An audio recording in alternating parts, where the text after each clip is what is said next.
Astaghfirullahaladzim, astaghfirullahaladzim, astaghfirullahaladzim, alladzi la ilaha illa huwal hayyul qayyum wa atubu ilaihi wa la hawla wa la quwwata illa billahil azim.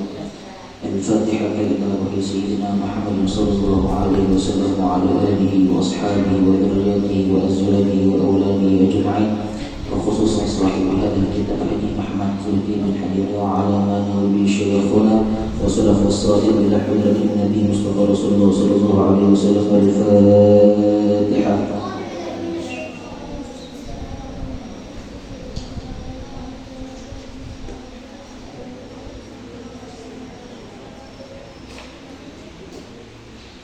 Bismillahirrahmanirrahim. Assalamualaikum warahmatullahi wabarakatuh.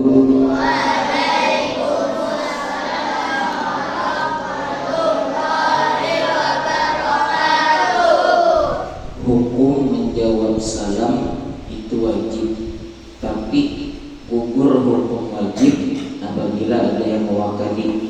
Akan tetapi lebih afdal dan lebih baik kalau menjawab serangan. Assalamualaikum warahmatullahi wabarakatuh. Waalaikumsalam warahmatullahi wabarakatuh. Alhamdulillahi rabbil alamin. Allahumma salli wa sallim ala sayyidil Mustafa wa ala alihi ahli sidqi wal wafa. Allahumma salli wa sallim ala sayyidina Muhammadin khataman nabiyyin wa ala alihi wa sahbihi ajma'in. Nawaitu at-ta'allum wa at-ta'lim wa at-tadhakkur wa at-tadhkir wa an-naf'a wal intifa' wal ifada wal istifada wal hath 'ala tamassuki bi kitabillahi wa sunnati rasulih wa ad-du'a ila al-huda wal dalal al-khair ibtigha'a wajhillahi wa mardatihi wa qurbihi وثوابه سبحانه وتعالى. ربنا اشرح لنا صدورنا ويسر لنا أمورنا وفقه أهلنا وفقه أصحابنا على كل حال برحمتك يا أرحم الراحمين. أما بعد، أولا نحيا بنا نشكر الله عز وجل الذي قد جمعنا في هذا المكان المبارك، والثاني ونصلي ونسلم على سيدنا خاتم النبيين وعلى آله وصحبه أجمعين. Paham kan? Alhamdulillah, segala puji bagi Allah Subhanahu wa taala yang telah mengumpulkan kita di tempat yang sangat mulia, di tempat yang sangat diberkahi, diturunkan rahmat oleh Allah Subhanahu wa taala. Karena setiap majelis yang lebih daripada 40 orang, suatu riwayat mengatakan apabila berkumpulnya orang beriman melebihi daripada 40 orang atau sekurang-kurangnya 40 orang, maka salah satu dari 40 tadi ada satu orang yang diberi kedudukan sebagai wali. Itu kemudian berapa itu mengakhir? Siapakah walinya ada tahu? Siapakah walinya ada tahu? Entah itu gurunya kan, entah itu muridnya kan, ada tahu. Jadi kita menuntut ilmu ini, niat menuntut ilmu tujuannya untuk apa? Yang pertama, jadi orang menuntut ilmu kalau ada istilahnya belajar, harus belajarnya kan ada. Tujuan belajar yang pertama, ujar guru ulun, menuntut ilmu itu yang paling penting, niat paling penting menuntut ilmu untuk menghilangkan kejahilan. Karena perbedaan antara manusia dengan hewan, ya tadi dengan pada akal. Kalau ada akal berarti ilmu ya kurang. Kita ini di dalam ilmu mantik itu dikatakan hayawanul aqli. Kalau hanya hewan itu hayawanat, artinya apa? Binatang. Manusia hayawanatul aqli, hewan-hewan yang berakal. Itulah manusia. Nah, membedakan antara manusia dengan hewan ya akal. Kalau nafsu kita sama berarti diisi nafsu. Tapi kalau manusia diisi akal. Kau berpikir ditambah lagi untuk menyempurnakan pemikiran tadi, ia dipakai dengan cara belajar ilmu, terkhusus ilmu agama. Kama qala talabul ilmi fariidatun ala kulli muslimin wa muslimatin. Menuntut ilmu itu hukumnya fardu ain. Kalau diartikan sesuai kalimat, fardu itu wajib aja. Cuman kalau dirinciakan fardu di situ diartikan fardu ain. Fardu ain itu fardu yang wajib akan seekor orang. Kadang kalau fardu kifayah itu kalau sudah ada yang mewakili, yang lain nggak pas. Kalau fardu ain, si fulan wajib belajar. Itu namanya fardu ain. Entah itu menuntut ilmu agama atau itu menuntut ilmu yang lain, hukumnya wajib supaya hilang kejahilan. Beda lawan hewan. Kalau manusia kada ilmu, inya beribadah, inya menggawi suatu amalan, apa sambatan kerennya dia? Bullshit. Nah, bullshit, tahu bullshit? Omong kosong. Jadi percuma beramal, mau semalaman subuh, mau tahajud terus baca Quran sehari 30 juz khotam, tapi kada ada ilmunya, percuma. Maka pentingnya ilmu, yang membedakan tadi ya ilmu itu. Dan setiap orang yang hadir, hakun hadir ke dalam majelis itu hanya orang pilihan dari Allah. Oh amin. Orang yang hadir dalam majelis itu hanya orang-orang pilihan dari Allah. Jadi kadang-kadang sekehendak hati hadir ke majelis kada ada. Hadir menuntut ilmu kada ada sekehendak hati kada. Kalau kada penggiring atau panggilan, lalu hendak menuntut ilmu. Jadi kalau sudah menuntut ilmu koler, hadir majelis koler, berarti apa? Na'udzubillah min dzalik. Hati-hati. Kalau sudah kayak itu, yang kita takutkan akan tuh kalau punya istidraj. Tahu istidraj lah? Tahu istidraj? Orang yang sudah bahasanya tuh kalau sudah dia memaham, terserah kamu aja lagi hendak apa, hendak ika menggawi apa, hendak menggawi apa, terserah ikam. Itu istidraj. Takutannya itu. Nah, makanya setidaknya nih, sedikit apapun, separah apapun, sejauh apapun, selagi kau menghadiri majelis ilmu, datangi. Dahulu gurunya masih ada. Nang kita takutkan akan tuh kalau bina gurunya ini habis. Namun gurunya sudah habis, ilmu agama sudah dicabut. Nah, menghadiri waktu aja lagi. Makanya ulama mengatakan, memperjelas kalimat dalam balaghah itu ada untuk fil kalam, untuk melembutkan kata-kata. Dalam ilmu balaghah dikatakan fil kalam, untuk melembutkan kata-kata. Makanya guru anu meninggal aja itu bahasa lembut. Bahasa kasarnya tuh nak ampun ilmu nih. Orang yang menjalankan ilmu, orang yang menjalankan ilmu dipanggil oleh Allah. Ibaratnya kita dalam rumah ada 4 orang, 1 orang meninggal, semisal naudzubillah lah, dan panjang umur berada. Meninggal seikhlas, kayak apa rasanya? Sedih, sedih ya. Nah sedih kayak itu juga, harusnya kehilangan ulama itu lebih sedih lagi. Malah itu tuh, sedangkan ulama itu yang kita tahu kan kata-kata Nabi, al-ulama warasatul anbiya. Ulama itu pewaris, waris nabi-nabi, nabi, tabi'in, tabi'ut tabi'in, turun lagi ya ulama sampai di akhir zaman. Nah kita ketahui ini belum masuk fikih lah, belum masuk ke pembahasan kita lah, masih muqaddimah. Muqaddimah aja masuk ke situ. Kita belajar fikih.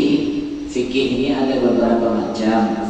Ada fiqhul ibadah, fikih muamalat, ada fiqhul nikah. Nah itu macam-macam. Jadi kalau orang hendak menggawi sesuatu, serincinya pasti kembalinya ke fikih. Kawan fikih ini pulang kena ada untuk merincikan namanya usul fikih. Usul fikih. Jadi situ kan mengetahui kaidah-kaidah macam-macam. Al-yaqin la yazalu bisyak. Paham tak? Ketinggian. Jadi masuk pembahasan kita fikih tentang sembahyang. Apa itu sembahyang? Ibadah. Terus dalam bahasa sembahyang itu apa? Dalam Fathul Qorib dikatakan as-salatu hiya ad-du'a. Sembahyang itu secara bahasa dalam Fathul Qorib dikatakan ad-du'a, artinya apa? Meminta. Tapi jangan semantang-mantang arti sembahyang untuk meminta. Pas ada perlu hanya sembahyang ada. Masya Allah. Jadi pas ada keperluan hanya sembahyang ada. Sembahyang ini yang kita ketahui pernah mendengar pasti setiap di bulan Rajab Isra Mi'raj itu bersangkutan tentang sembahyang ini salah satu wahyu nang Nabi terima dari Allah tanpa melalui perantara. Kalau sebelumnya ayat-ayat Quran yang turun pasti melalui malaikat Jibril. Misalkan surah Al-A'la, Iqra bismi rabbikal ladzi khalaq, turunnya melewati perantara malaikat siapa? Malaikat Jibril.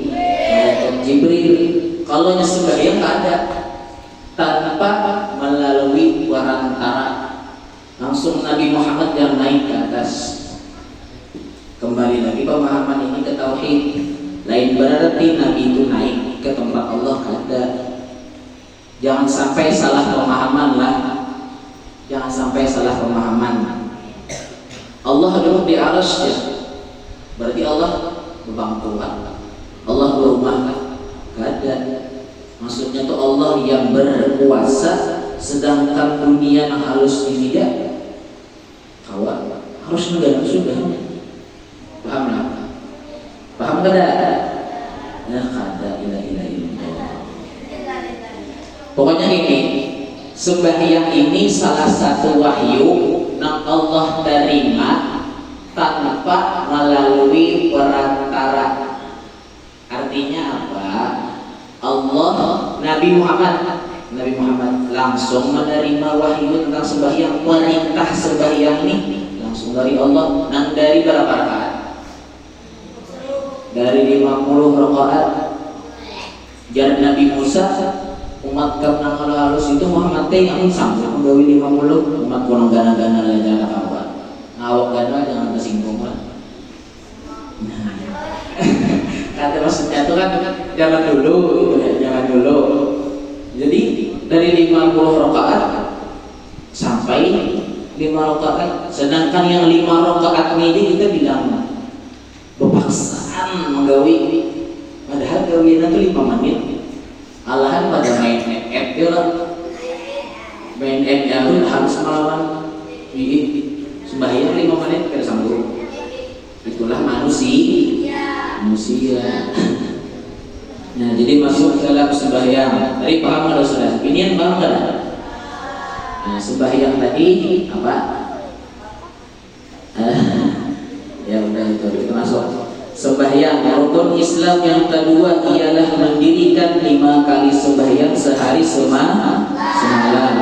Kewajiban bagi bapak-bapak dan ibu-ibu, nenek-nenek, kai-kai untuk menyuruh anaknya atau cucu-cucunya sembahyang jika sudah berumur 7 tahun.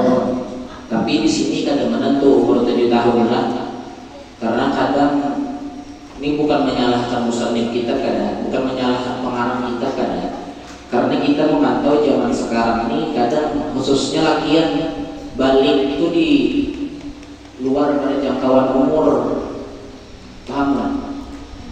Lakian kekanakan wayah ini baliknya tuh balik tahu balik lah. Nah, pokoknya balik. Kadang sesuai lawan umurnya, entah maaf kasar lah, ini bukan apa-apa.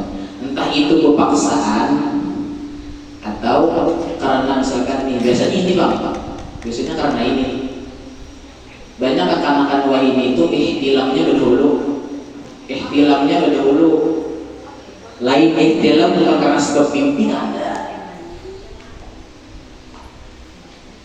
Itu zaman akhir zaman saudara.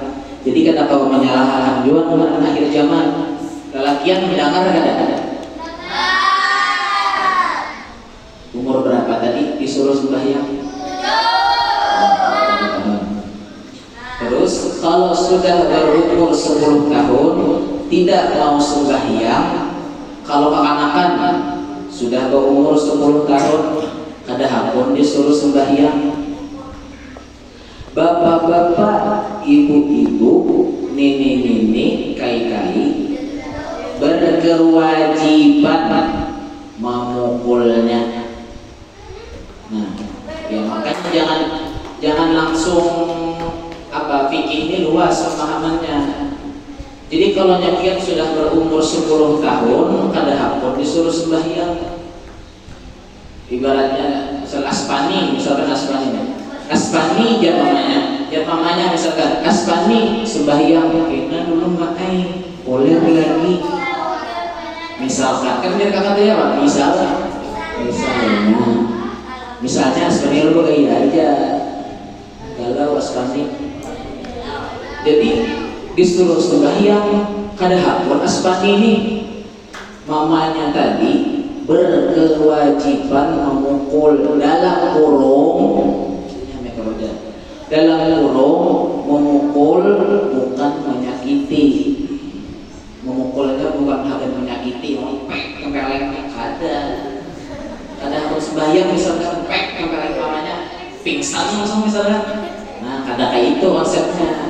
Maksudnya dia dipukul dengan kasih sayang, entah itu dipadahi kah, entah itu dinasihati kah. Tapi ada juga kuitan kayak itu, ada juga. Ulun pernah menaungi kayak itu bisi kawan ini kan aku itu sembahyang diambil abahnya HP itu, pas abahnya HP itu. Nah aku lah kayak itu, ya jelas gak ada, lebih sayang HP lah. Saya lebih sayang HP. Nah jadi itu tadi, kalau yang sudah berumur 10 tahun jangan kada sembahyang. Sembahyang itu terbagi pada 5. As-salatu tanqasimu ila 5 aqsam, daripada subuh sampai dari kuring anak kuring. Pertama itu sembahyang zuhur. Berapa rakaat zuhur? Zuhur 4 rakaat. Waktunya tahu waktunya lah. Waktunya itu mulai tergelincirnya matahari sampai bayang-bayang sesuatu telah sama dengan panjangnya selain dari bayang-bayang ketika matahari persis di atas ubun-ubun. Kalau zaman bahari, zaman pernah kan Tuan Syekh Muhammad Arsyad di suatu desa atau di suatu kampung di Betawi kalau ada salah itu ceritanya, kalau ada salah. Jadi ada salah satu tempat mushola yang kan sesuai arah kiblat belum waktu sholat lagi. Jadi diukur. Kalau dulu kan ada yang ini kayak sirena bunyi, ada di hulu tuh ada bunyi. Wah ini kan sudah zaman elektronik segala tahun sudah. Jadi kalau sudah ada alat ajan berarti diukur untuk zaman ini. Ini kita untuk zaman dulu. Jadi kalau yang sudah mengetahui kita berdiri di tengah-tengah lapangan, kita berdiri di lapangan misalkan berdiri kita di lapangan, cahaya kita nih ke sana ada, ke sini ada, ke situ ada, ke situ ada. Pas di tengah-tengah wubun, pas ada bayangan. Begitu sampai waktu zuhur. Itu kalau zaman bahari. Kalau ini sudah yang tadi kita katakan nyaman, sudah berbunyi, ketahuan berbunyi serena. Kayak bulan. Allahu Akbar. Masuk yang kedua, sembahyang asar. Asar berapa rakaat? Ya, 5. Siapa namanya? Astagfirullah. Siapa namanya ada di 5? Waktu sembahyang asar mulai habis waktu zuhur sampai terbenam matahari. Nah, jadi waktunya tadi kalau sudah habis waktu zuhur sampai terbenam matahari. Tapi kalau itu sudah matahari tetap dalam habis, itu sudah kalian masuk lagi, sudah masuk niatan qadha, sudah niatnya jadi qadhaan. Yang ketiga sembahyang maghrib, ini Pak Ancam ikut tahu ya sudah Allah. Sembahyang ketiga sembahyang maghrib berapa rakaat? 3. Waktunya mulai terbenam matahari sampai hilang warna merah dan mengenai sebelah barat. Pokoknya itulah. Yang keempat sembahyang isya 4 rakaat, waktunya mulai hilang warna merah dari langit sebelah barat sampai timbul fajar shadiq. Yang kelima sembahyang subuh 2 rakaat, waktunya mulai fajar shadiq sampai timbul matahari. Nah itu sudah sembahyang ada 5: subuh, zuhur, asar, maghrib, isya, subuh. Nah itu. Terus masuk pada pembahasan syarat-syarat wajib sembahyang. Yang pertama Islam. Jadi kada ada orang kafir kada wajib sembahyang. Ada orang kafir kada wajib sembahyang. Tapi bukannya sembahyang cuma seminggu sekali. Nah, itu perbedaannya. Kalau kita tiap hari, kalau yang lain ada seminggu sekali. Yang kedua, balik lagi berakal. Nya sudah balik, bakal wajib sembahyang. Tuh di belakang panderan yang ada 2 kata. Nah iya. Yang ketiga, suci dari haid dan nifasnya pembinian. Kalau nya sudah suci dari haid, buat baru nifas apa ada? Karena ada nifas haid yang benar-benar suci dari haid dan nifas. Hanya boleh sembahyang kalau pas haid atau pas nifas hanya boleh sembahyang. Ya sudah tahu, bagus lagi sudah tahu. Yang keempat ada pendengaran dan penglihatan. Pas mendengar anak sembahyang, mendengar azan itu wajib sembahyang. Melihat tempat kiblat wajib sembahyang. Karena pas sembahyang ternyata kan ada rukun qauli, rukun fi'li. Kalau orangnya alhamdulillah misalkan buta atau tuli karena kalau dengan apa itu kan wajib sembahyang. Tapi kalau ada salah satu dari 2 itu ada aja wajib sembahyang. Yang kelima sampai dengan aturan suara kepadanya, seruan. Seruan itu ibaratnya panggilan, kalau bahasanya itu adzan. Nah, jadi kita sampai adzan. Jadi pas sudah sampai waktu wajib sembahyang. Sampai waktunya wajib sembahyang. Penjelasan, satu orang yang kafir yang masuk Islam tidak wajib mengqadha sembahyangnya selama masa kafirnya. Jadi pas orang kafir dari umur 1 tahun, dari lahir kafir sampai umur 20 tahun, pas umur 21 ini masuk Islam. Jadi selama umur 20 tahun tadi kan ada wajib mengqadha sembahyangnya agar orang kafir. Yang kedua, orang yang murtad yang kembali masuk Islam wajib mengqadha sembahyang selama masa murtadnya. Ibaratkan si fulan habis zuhur dari Islam, pas maghrib apa namanya murtad misalkan, dah keluar karena apa? Kan ada tahu kan keyakinan beda-beda. Jadi antara 2 waktu, antara asar, antara zuhur dan asar tadinya wajib mengqadha. Wajib mengqadha 2 waktu tadi. Kalau orang Islam keluar pada Islam, masuk Islam pulang, wajib mengqadha sembahyang tadi. Yang ketiga, orang yang haid atau nifas tidak wajib mengqadha sembahyangnya selama masa haid atau nifasnya. Jadi agar bibinian pas haid atau pas nifas, tuntung haid, tuntung nifas, ada wajib semoga mengganti sembahyang tadi lah, ada wajib, tapi kada apa-apa hendak mengganti. Nah, paringnya kata-katanya, tapi kada wajib mengganti. Tapi kalau yang puasa wajib mengganti. Kalau tekan pas bulan puasa misalkan haid atau nifas, wajib mengganti pas bulan puasa itu berapa hari kita tinggal pada puasa. Tapi kalau lagi sembahyang ada wajib. Paham? Paham bimbingan? Alhamdulillah. Terus kita masuk tentang syarat-syarat sah sembahyang. Syarat sah sembahyang. Kalau tadi syarat wajib sembahyang, yang ini syarat sah sembahyang. Yang pertama itu mumayyiz. Arti mumayyiz dapat membedakan antara yang baik dan yang buruk. Jadi kalau sudah kita bisa membedakan, oh ini baik, oh ini buruk, itu namanya mumayyiz, dan itu sah sembahyangnya. Lah, paham? Terus yang kedua, mengetahui keadaan sembahyang fardunya, tahu pas waktunya masuk, tahunya. Oh sembahyang zuhur, sah sembahyangnya. Kalau pas sembahyang zuhur, kainatan ini sembahyang asar atau isya. Nah, pada itu was-was pada kawan. Jadi harus yakin pas syarat sah sembahyang ini harus yakin masuk waktunya. Yang ketiga, dapat membedakan antara fardu dan sunnah. Nah, bedakan pas sembahyangnya fardunya apa, yang sunnahnya apa, tahu biar bedanya sudah. Berarti pian sah sembahyangnya. Kalau pian kada tahu, wajib belajar. Kalau sudah sampai umur tapi kada tahu lagi nang mana fardu, nang mana sunnah, berarti pian wajib belajar. Karena sembahyang ini kada ada kecuali. Kalau kada kawas sembahyang berdiri, berduduk. Kalau kada kawas sembahyang berduduk, berabah. Kalau kada kawas berabah sembahyang, berapa lagi? Berdiri. Kada kawas dua lagi, baik gerak-gerik aja lagi sudah. Kayak itu sembahyang saking dahsyatnya sembahyang. Nah, jadi tadi wajib belajar.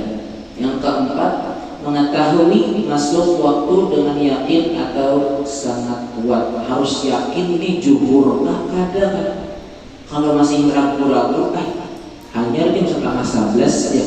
Tapi mengiung sudah punya 10:11 itu di mana aja baru zuhur. Harus yakin, jangan sampai ragu-ragu syak di hati itu menguasai diri. Kalau nyapian syak di hati, ragu-ragu di hati itu sembahyang itu kayak ada khusyuk jadinya. Terus yang kelima, menutup aurat dengan sesuatu yang menegah warna kulit meskipun sembahyangnya di tempat yang gelap. Artinya sembahyang menutup aurat. Tapi menutup aurat ini bukan berarti misalkan baju putih, tapi putihnya ini apa ya? Yang tembus kelihatan gitu ke belakang, apakah segala macam kelihatan, itu ada boleh, ada sah sembahyangnya. Walaupun misalkan sembahyang pas pajah lampu, misalkan di sini sembahyang kalau pajah lampu, bujur bang ini sudah pakai baju nampak pajah lampu juga aja, kita tetap yang namanya pajah lampu ada itu wajib menutup aurat. Paham? Terus yang keenam, menghadap kiblat. Nah, dan sembahyang itu sah kalau ada sah, kalau ada menghadap kiblat. Terus yang ketujuh, suci badan dari hadas besar dan hadas kecil. Harus diingatkan kembali sebelum melakukan sembahyang, harus diperhatikan entah itu dari pakaian, tempat, itu harus diperhatikan. Kalau misalkan kita ada tahu nih baju ini kayak misalkan karena ibarat kita menggantungkan, kita ada tahu kan di atas itu kayak tahi cacah kah misalkan atau apa, namanya harus diperhatikan. Entah itu tempatnya kah, bakasnya kah, sejadahnya kah, diperhatikan jujur. Jangan sampai asal-asalan sembahyang, pas merasa masuk waktu ada memperhatikan lagi, baju kalau diperhatikan, sejadah kalau diperhatikan, tempatnya kalau diperhatikan. Yang lebih fatal, orang ini berhadas besar sembahyang. Belanja. Jadi kalau masih ada hadas besar atau hadas kecil, dibersihkan dulu, baru sah sembahyangnya. Kalau hadas besar atau hadas kecil belum bersih, kada sah sembahyangnya. Paham tuh? Yang kedelapan, suci badan, pakaian dan tempat dari najis yang tidak dimaafkan. Jadi najis itu ada dua yang dimaafkan, ada yang kada dimaafkan. Banyak yang kada dimaafkan, misalkan kayak najis kencing itu nampak benar najisnya. Nah, kayak dimaafkan misalnya kayak darah nyamuk, tapi darah nyamuk yang sedikit, nah itu dimaafkan. Paham nggak? Mudah-mudahan paham. Terus aurat laki-laki antara pusat dan lutut. Tadi yang masuk tentang cara menutup aurat. Aurat laki-laki itu dari mana? Dari pusat sampai lutut. Jadi dari pusat ke bawah, lutut ke atas. Itu aurat laki-laki. Ya. Jadi ibaratkan sembahyang kada baju bang salah. Sembahyang kada baju sah kada sah. Tapi misalkan ulun sembahyang pakai taping aja, baju ada, tapi ulun taping di atas, di pada pusat, tapi di bawah badan lutut, sah kada ulun sembahyang? Sah kada ulun sembahyang? Kenapa sah? Karena menutup aurat, tapi kada bagus diri. Nah itulah pentingnya ilmu. Belajar supaya tahu, jangan asal menyalahkan orang, karena wahim itu sedikit bina malah lain disalahkan orang. Yalah, sedikit malah lain disalahkan orang, sedikit bina beda dari orang disalahkan orang, padahal udah salah ilmunya. Makanya belajar. Man amila bima alima thumma 'allama. Barang siapa ia mengetahui kemudian ia mengajarkan. Man amila bima alima, barang siapa mengamalkan apa yang ia tahu, thumma 'allama, kemudian ia mengajarkan. Pas keluar kata-kata itu ada satu kata-kata yang indah berbunyi al-ilmu bila amalin kasyajari bila thamarin. Ilmu yang kada diamalkan bagai pohon yang kada berbuah. Artinya apa? Kada ada gunanya. Inya tumbuh tapi kada berbuah, kada ada gunanya. Yaitu juga ilmu. Inya tahu ilmunya, kada diamalkannya, kada diajarkannya, percuma. Kalau akan diri seorang terkecuali niatnya dasar penyamaan orang dalam hutan. Misalnya orangnya di dalam hutan belajar ilmu agama, misalkan di Mesir, beli ke hutan, akan dirinya jangan ada mungkin juga kan dirinya pasti kena kalah, karena pasti ilmu itu diperlukan, entah itu hagan diri kita atau hagan orang lain. Iyalah. Nah, guringan buatannya. Depres. Enggak bisa. Terus dan dua tapak pekerjaan dalam sembahyang terbagi ada 3. Jadi dalam melakukan sembahyang itu ada terbagi 3. Yang pertama namanya rukun. Rukun itu kalau tertinggal sembahyangnya kada sah. Apa rukun sembahyang ada berapa? 13. Nah, kalau yang tertinggal berarti kada saja. Iyalah. Nah, jadi kalau yang tertinggal rukun, misalnya kadingan sujud atau kadingan rukuk, saking capatnya sih dia kadingan lagi sih dia rukuk, kadingan lagi dia rukuk misalnya. Sah apa kada?